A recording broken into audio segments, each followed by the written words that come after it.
Entramos em semana de data FIFA e o Brasil vai a campo nessa próxima quinta-feira. A primeira adversária de Carlo Ancelotti e companhia será a seleção do Equador, um time que vem com um retrospecto muito bom nos últimos tempos.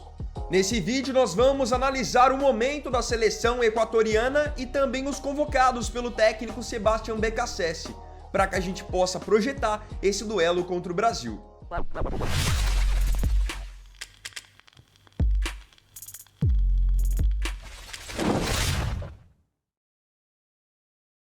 Nada mais justo do que nós começarmos falando sobre o momento vivido pela seleção do Equador. Digo com tranquilidade que hoje o momento vivido pelo Equador é bem mais tranquilo do que o momento vivido pela seleção brasileira, que vem de uma troca de treinador, uma fase turbulenta, uma derrota dura para a seleção da Argentina. No caso do Equador é o contrário, estão vivendo um momento de alta. Nesse momento, o Equador é o segundo colocado das eliminatórias, atrás apenas da Argentina. Hoje, eles têm 2 pontos de vantagem em cima da seleção brasileira, que é a quarta colocada. E outra coisa, um retrospecto muito bom para eles. Equador não sabe o que é uma derrota a 7 jogos, ou seja, eles ostentam uma invencibilidade de 7 partidas. E sabem qual foi a última seleção que venceu o Equador? A seleção brasileira. Em jogo que aconteceu em setembro do ano passado. O Brasil venceu aqui no Brasil por 1-0 com o gol do Rodrigo. De lá pra cá, eles não sabem o que é perder. E olha que nesse meio tempo eles enfrentaram a seleção da Colômbia e ganharam da Colômbia na Colômbia por 1-0.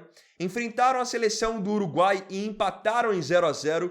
Então é um time que vem com uma confiança muito grande, com muitos jogadores dessa seleção vivendo um bom momento em seus clubes. E outra, é uma seleção que se caracteriza muito pela força defensiva. Então o Equador, em geral, é uma equipe que sofre poucos gols.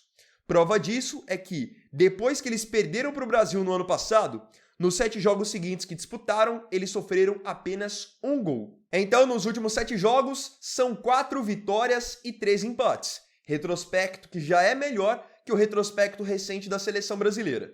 Não é um time que vocês vão olhar e ver super estrelas, mas tem jogadores que vivem bom momento no futebol europeu e alguns nomes que nós conhecemos do futebol brasileiro. Então, ainda mais jogando em casa, olho nessa seleção do Equador. Não é uma seleção de nível Argentina, nível seleção uruguaia, mas é um bom time e pode sim complicar a estreia do Ancelotti na seleção. Espero que não, acredito que o Brasil tem qualidade, tem potencial para ganhar esse jogo, mas tenho certeza que Equador não vai dar nada de graça nesse jogo. Vamos falar agora sobre os destaques dessa seleção equatoriana. O treinador é o argentino Sebastián Beccacece, que vocês devem se lembrar que trabalhou há alguns anos no Defensa e Justiça da Argentina. Então ele é o treinador e anunciou recentemente sua convocação de 26 nomes para essa data FIFA. Quem são os jogadores referências desse time?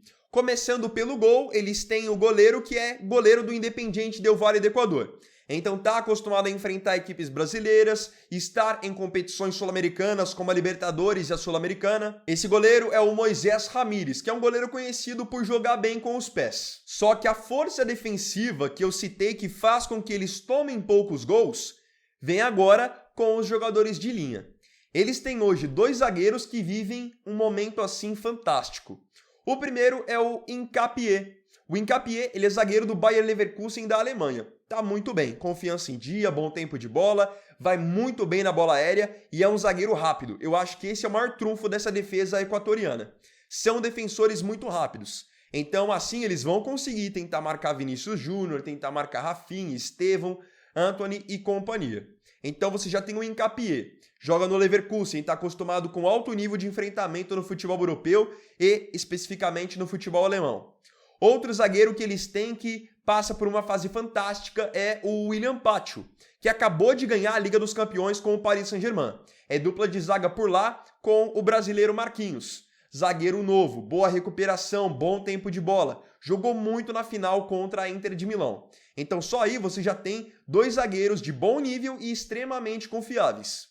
Falando de outro nome que vocês conhecem porque joga no Brasil, eles têm também, entre os zagueiros convocados, o Félix Torres do Corinthians, que está longe de ser um jogador do mesmo nível do Pacho ou do Hincapié, mas só para vocês terem a dimensão que eles também chamaram alguns jogadores que atuam no Brasil. E aí um jogador que eu queria destacar na lateral esquerda é um jogador chamado Pervis Estupiñán. Ele joga no Brighton da Inglaterra e o próprio Rodrigo, que não tá nessa convocação, mas sempre tá na seleção, ele já tinha falado há alguns anos em um podcast que o marcador mais difícil que ele tinha enfrentado na carreira tinha sido o Estupiñán, justamente porque é um jogador de muita velocidade e ao mesmo tempo de muita força física. Então, mais um jogador seguro e rodado já em termos de seleção equatoriana. Indo para o meio campo, o que eles têm de destaque? O que eles têm de diferente? Primeiro de tudo, um baita volante, que é um baita marcador e que distribui jogo bem também, que é o Moisés Caicedo, volante que jogou no Independiente del Valle, jogou no Brighton na Inglaterra e hoje joga no Chelsea. Inclusive, foi semana passada campeão da Conference League em cima do Betis do Antony, com ele fazendo gol na final. Ele fez o último gol, no caso, da equipe londrina. É aquele jogador famoso pulmão do time. Corre para todo mundo e tem qualidade também para jogar. Então podem ter certeza, no meio campo, no jogador mais criativo do Brasil, quem vai encostar, quem vai fazer a marcação será o Caicedo, que é de fato um excelente marcador. Além do Caicedo, quem eles têm no setor? Outro nome do futebol brasileiro conhecido, que é o Alan Franco, que joga no Atlético Mineiro. Ele também compõe o meio campo, ele que foi jogador do Del Valle há alguns anos. E como diferente mesmo desse time, eles têm o Kendry Páez, que é um meio atacante canhoto de muita habilidade, que bate muito bem na bola. Jogador novo, joga no Del Valle do Equador também e já está negociado com o Chelsea. Vai jogar na Inglaterra a partir da próxima temporada, caso não seja emprestado para outro time. Então, só aí você já tem um jogador de marcação, um jogador que marca e sai para jogar, que é o Alan Franco, e o Kendry Páez, que é o diferente do time, que também é o cara responsável pela bola parada. Indo pro ataque, o que eles têm que chama a atenção? 2 jogadores que atuam no futebol brasileiro. Gonzalo Plata, do Flamengo, que tem sofrido com lesões, mas mesmo assim foi convocado, que é um jogador de muita velocidade, muita explosão, então é perigo para os marcadores, principalmente no 1 contra 1. E eles têm o Ener Valencia, que joga no Internacional de Porto Alegre. É um jogador que ele fica marcado por muitas vezes pelos gols que perde, mas na seleção equatoriana ele costuma representar. Marca gols, chama a responsabilidade, ele é um jogador que ele tem velocidade, tem força para arrastar os marcadores. Então olho nesses dois. Jogam no Brasil, estão acostumados a enfrentar até alguns dos zagueiros que foram convocados, como o Léo Ortiz, o Danilo, o Alexandro, lateral esquerdo, o Wesley. Eles são companheiros do Plata e rivais do Ener Valencia. Aí você pergunta, Vini, você acha que o Brasil ganha o jogo? Na minha opinião ganha, mas vai ser um jogo difícil. Porque o Equador tá com a moral lá em cima, é um time organizado, um time rápido, então eles podem fechar a casinha e querer sair na transição, onde eles têm muita força, então o Ancelotti tem que ficar de olho nisso. Mas eu acredito que se o Ancelotti montar o time do jeito que ele vinha dizendo que montaria, com um 4-3-1-2, estilo Real Madrid da temporada retrasada, eu acho que tem tudo para dar muito certo e o Brasil ganhar o jogo. Eu acho que mais do que pensar em jogar bem, seria muito importante o Brasil ganhar esse primeiro jogo fora de casa, por uma questão de injeção de ânimo, de moral, seria muito bom. Até porque eu, pelo menos, eu não vou cobrar que o Brasil comece a jogar um futebol maravilhoso do dia para a noite. O Ancelotti tem que ter, pelo menos aí, 2, 3 convocações para ele conseguir conhecer melhor cada jogador, ver quem pode render melhor em cada posição, montar a base de confiança dele, para aí sim a gente começar a cobrar alguma coisa. Até lá, tem que dar tempo para ele poder conhecer os jogadores, porque, querendo ou não, você treinar uma seleção é diferente de você treinar um clube.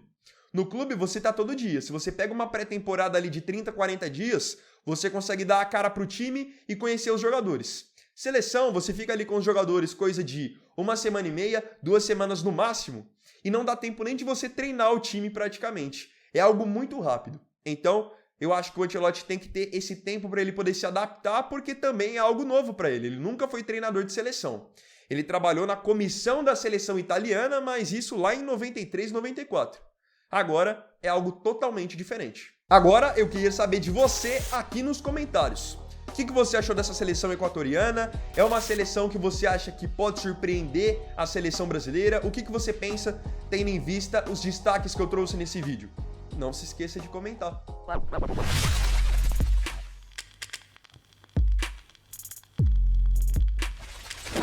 Então, bom, galera, esse vídeo aqui foi o segundo dessa terça-feira.